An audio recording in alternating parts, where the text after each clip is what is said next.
Lesson 1. The rich do not work for money. They have money work for them. One day, Robert asked his father,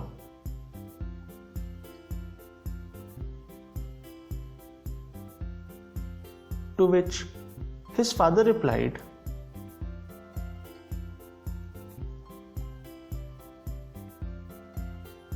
the next morning, he began to talk with his best friend Mike about the same topic. Together, they got a great idea.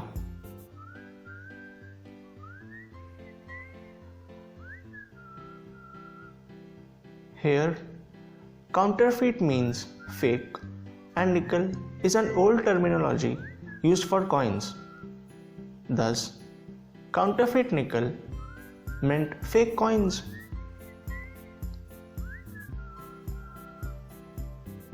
The two boys did not know that it was illegal.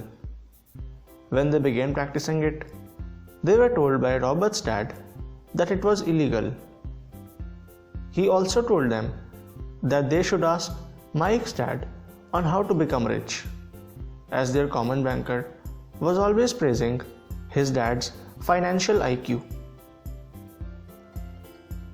The next Saturday, they both met Mike's dad, who was too busy but still agreed to teach the two if they accepted his offer,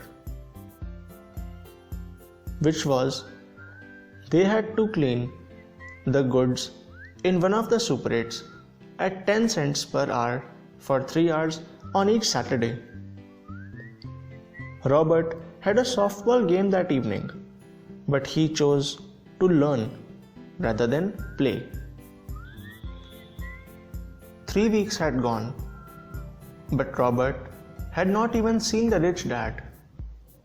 He grew very angry and told Mike that he was going to quit. Mike responded calmly and told that his dad wanted them to meet him once we were ready to quit. He was a man of few words, and his way of teaching was different from the one followed in schools.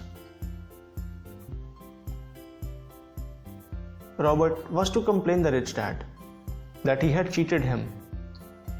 He was in full mood to argue with him.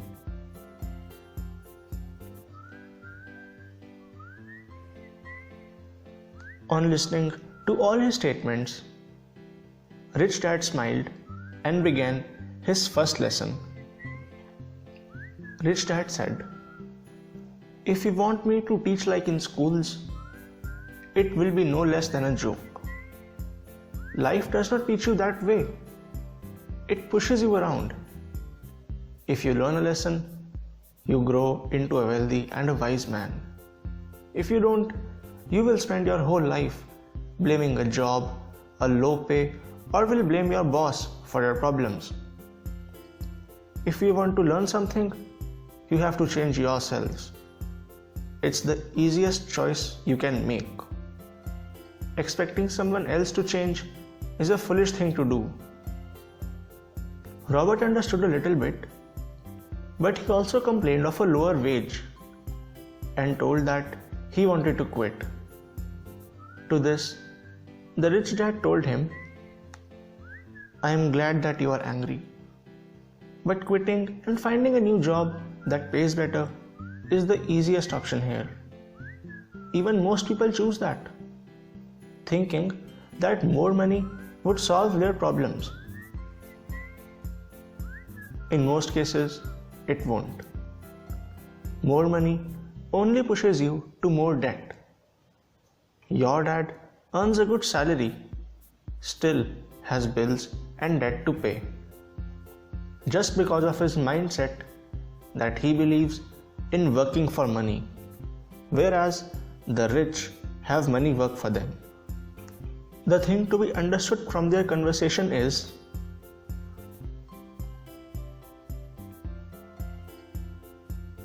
after 3 weeks, it was the time of their second talk with the rich dad. The rich dad inquired them if they had learnt any lesson, to which there was a clear but a silent response from the two kids.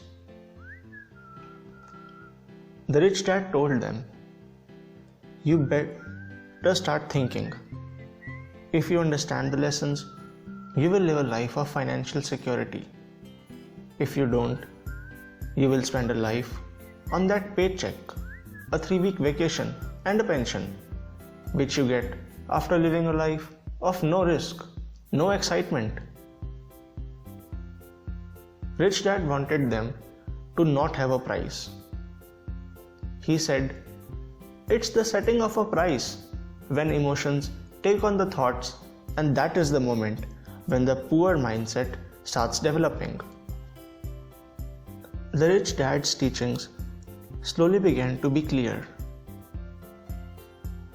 One day, when they had finished their work, they found that the in charge of the superette was tearing just the front page of the book, and he was throwing the rest book.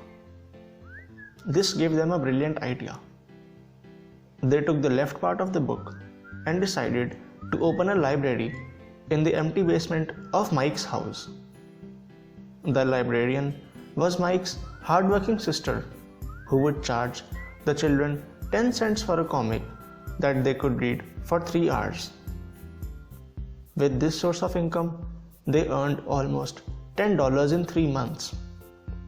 But the library had to be closed due to a fight between some children there. The rich dad was extremely happy, as the two had understood the first lesson so well. He wanted to teach them more. Today's message to you is,